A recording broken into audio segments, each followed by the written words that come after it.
Welcome to Football Game Plan's Best Bets. I'm Emery Hunt, the czar of the playbook. We're in week 5 of college football, week 4 in the NFL, and we'll start this show off with what I learned last week against the spread. One of the biggest lessons we've learned so far this season is the fact that big spreads seem to be the best bet of all each and every weekend. Now, we normally see big spreads in college football. That's not new.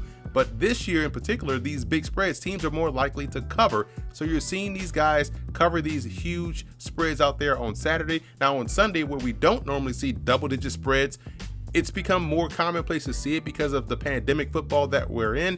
And so you're seeing the Jets be double-digit underdogs to the Broncos, to the Colts, and the Colts are able to cover. You're seeing lines this week with the Ravens in Washington, with the Giants and the Rams, and a lot of times people are feeling confident and comfortable in laying those bets on those big spreads. I think that's going to be a sign of things to come for the rest of the season. So while we're in pandemic football, always trust those big numbers.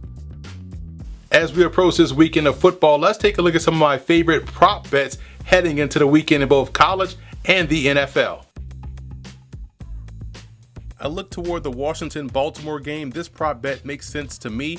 5 to 6 touchdowns will be scored. I think that's a very good bet to take. When you look at the Ravens offense and you look at the Washington football team that tends to find their way to the end zone. So I would take the plus 130 here with this prop bet. I think this is one that definitely has a chance to cash in.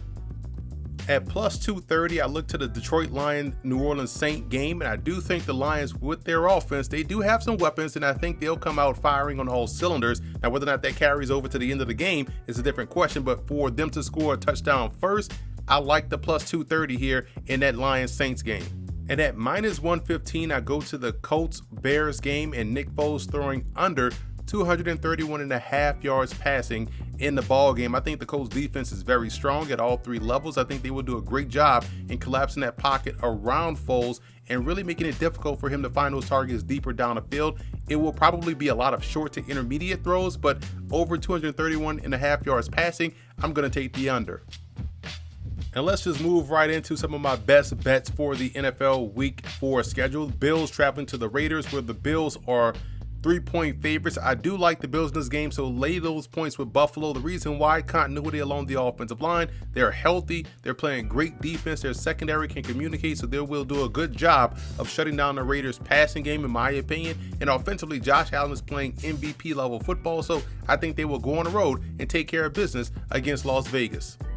Staying out west, where the Rams are playing host to the Giants, and this is a 13-point spread. The Rams are 13-point favorites, and we talked earlier in the video about how big spreads this year in pandemic football seem to be the best bet, and this one is another best bet. So lay all those points with the Rams. The reason why, the Giants do a great job defensively early on in ball games, but their offense just doesn't have the explosiveness or the firepower to really sustain drives, so it's a lot of 3 and outs, which means that defense gets back out there on the field. They get tired. In the Rams offense, they can run the ball. Their play action pass game is excellent. And defensively, they have this man called Aaron Donald. I don't know if you heard of him, but he should be a big factor in this ball game. So yes, take those points with the Los Angeles Rams. And finally, the Seattle Seahawks travel to Miami to take on the Dolphins. The Seahawks are 6.5-point favorites. The reason why I like Seattle in this ball game, Russell Wilson, we talked about Josh Allen playing MVP ball. So is Russell Wilson. He may actually be leading the race at this juncture of the season. You talk about a team that can work the deep ball really well. The Dolphins secondary, I don't think, can match up perfectly versus this Seahawks receiving core. I also believe the Seahawks defense will do a great job in pressuring Ryan Fitzpatrick. They will play the run on the way to the quarterback and shut down the Dolphins.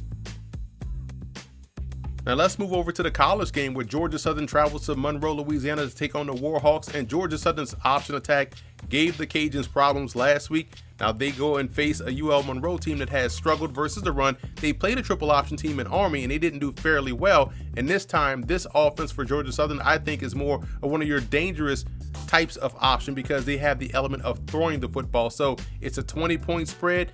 Feel confident in laying those points with Georgia Southern. South Carolina is coming off of a heartbreaking loss against Tennessee. Now they face the Florida Gators, whose offense looks explosive, dynamic. They're working the football to all the different targets. Their tight end, Kyle Pitts, is doing a great job of getting open. Kyle Trask, the quarterback, is doing a fantastic job of finding these open targets. They put 51 points up on Ole Miss last week. I think the reason why the South Carolina game was close was because it was Tennessee's offense. I don't think this one will be particularly close, so lay the points with Florida. And finally, Texas A&M travels to Tuscaloosa to take on the Alabama Crimson Tide, and Alabama's point spread is 17.5. And this is a good number for Alabama. When it's a big spread, you really can't trust the Crimson Tide to cover.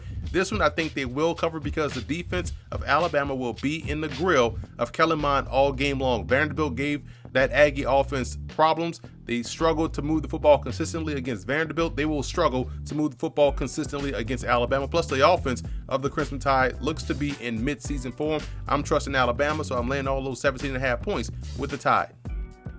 So that's a wrap for this week's episode of Football Game Plan's Best Bets. I'm Emery Hunt, the czar of the playbook. Be sure to follow me on all of my social media accounts. And don't forget to check out and subscribe to the Football Game Plan Network located at youtube.com/footballgameplan. Also subscribe on iTunes to Football Game Plan Podcast and leave us a 5-star rating.